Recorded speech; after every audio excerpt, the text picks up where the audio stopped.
আশা করি সকলে ভালো আছেন, সুস্থ আছেন। প্রতিদিনের মতো আবারও কিন্তু নতুন একটি ভিডিও নিয়ে আপনাদের সামনে চলে এসেছি। এখন প্রচুর পরিমাণে গরম পড়ছে, ভাবলাম আজ হালকা পাতলা রান্নাবান্না হবে বাড়িতে। তার জন্য পুকুরে এসেছি মাছ ধরার জন্য। মাছ ধরে কি রান্না করব পুরো ভিডিওটা স্কিপ না করে প্রথম থেকে দেখতে থাকুন, আপনাদের খুব ভালো লাগবে। এত গরম পড়ছে, গরমের মধ্যে কিন্তু খাওয়া দাওয়া করতেও ইচ্ছা হয় না। ভাবলাম আজ খুবই সাদামাটা রান্না করব। এখন যে মাছ পাবো তার উপরে কিন্তু নির্ভর করবে মাছ ধরে তারপর কি রান্নাবান্না হবে। পুরো ভিডিওটা সাথে থাকুন। আমাদের এই সুন্দরবনের পরিবেশটাও আপনাদের কেমন লাগে অবশ্যই কমেন্টে জানাবেন। আর এই গরমের সময় কিন্তু একটা অন্যরকম আমেজ। দেখুন চারিদিকে মৌমাছির গুনগুন শব্দ, খুবই ভালো লাগে এই সময়টা। গরম তো আছেই, তার সাথে আর এবছর কিন্তু প্রচুর আম ধরেছিল, সব আম নষ্ট হয়ে যাচ্ছে, গাছে বেশি আম নেই।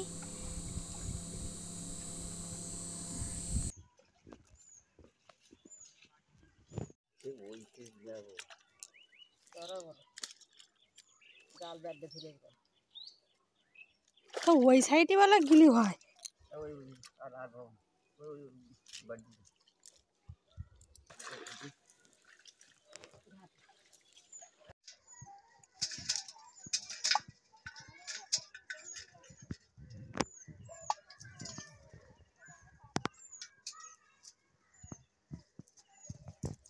গরমে রৌদ্রে সান্না চিংড়িগুলোই সব কুলদে কুলদে চলে আসে, জল কমে গেছে না।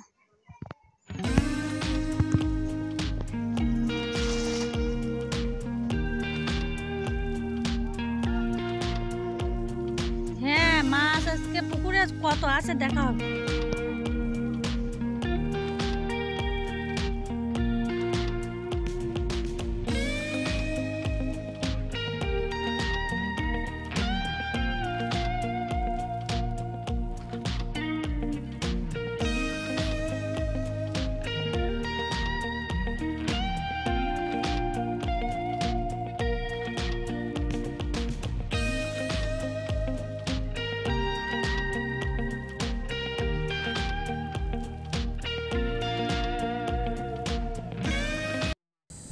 এতক্ষণ পুকুরে জাল ফেলে মাছ ধরা হচ্ছে, আর পুকুরের চারিপাড়ে কিন্তু আনারস ভরে গেছে।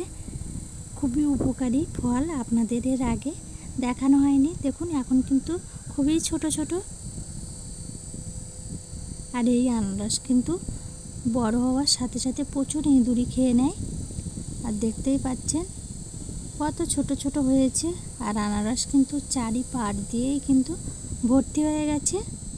এতক্ষণ মাছ ধরা হলো সিলভার কাপ, মৌটি মাছ, জাপানি পুঁটি মাছ, সবজি কেটে তারপর রান্নায় ফিরে আসছি।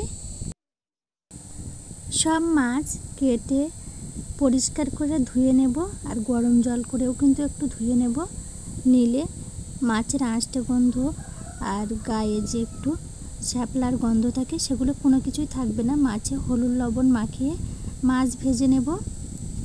পুকুরের টাটকা মাছ, তার জন্য হালকা ভেজে নিলে তরকারির টেস্ট কিন্তু খুব ভালো হবে। আজ সিলভার কাপ, জাপানি পুঁটি দিয়ে গাঁটি কচু রান্না হবে। খুব পাতলা ঝোল হবে, বেশি মশলাপাতি দিয়ে কিন্তু রান্না করব না, হালকা পাতলাই রান্না হবে। গরমে বুঝতেই পারছেন, যত হালকা রান্না খেতে পারেন ততই শরীরের পক্ষে উপকার। তার জন্য আজ কম মশলা দিয়ে এই গাঁটি কচু মাছের পাতলা ঝোল রান্না করব। মাছ সব এইরকমই ওলট পালট করে হালকা ভেজে নেব। দেখুন মাছ ভাজা কিন্তু বেশি কড়া করেই ভাজিনি, হালকা করে ভেজে নিয়েছি। সব মাছ ভাজা কমপ্লিট হয়ে গেছে।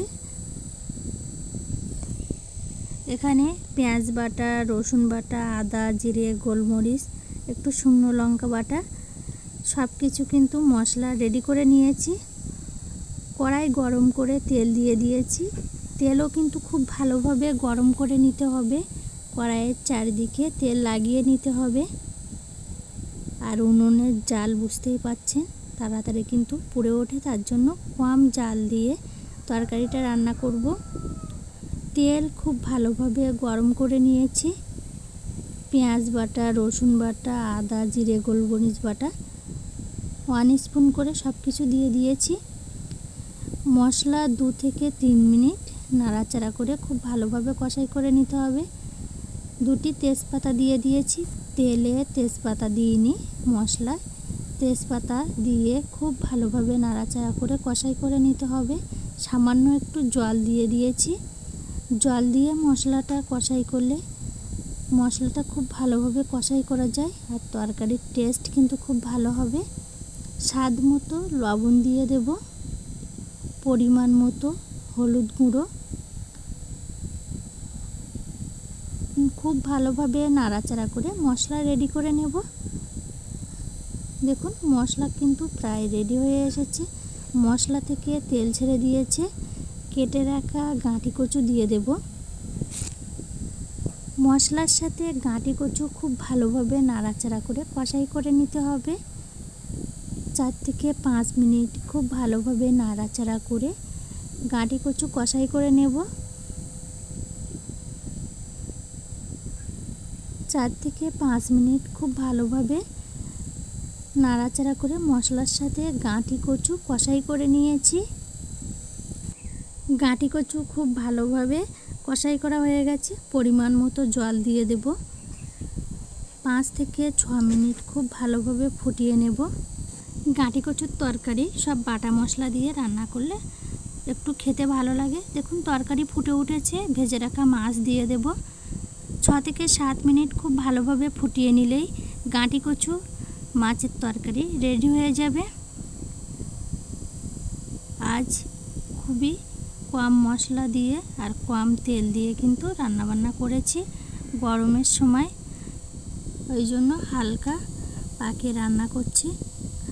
আজ ভিডিওটা প্রথম থেকে শেষ পর্যন্ত আপনাদের ভালো লাগলে অবশ্যই লাইক, শেয়ার, কমেন্ট করতে ভুলবেন না। প্লিজ চ্যানেলটি সাবস্ক্রাইব করে পাশে থাকবেন। গাঁটি কচু মাছের তরকারি কিন্তু রেডি হয়ে গেছে। এবার নামিয়ে নেব, সবাই খাওয়া দাওয়া করব। আপনারা আমার পাশে থাকলে, সাপোর্ট করলে এই রকম গ্রাম বাংলার নতুন নতুন সাদামাটা রেসিপি আপনাদের উপহার দেব। আবার ফিরে আসবো নতুন ভিডিও নিয়ে। ততক্ষণ ভালো থাকবেন, সুস্থ থাকবেন।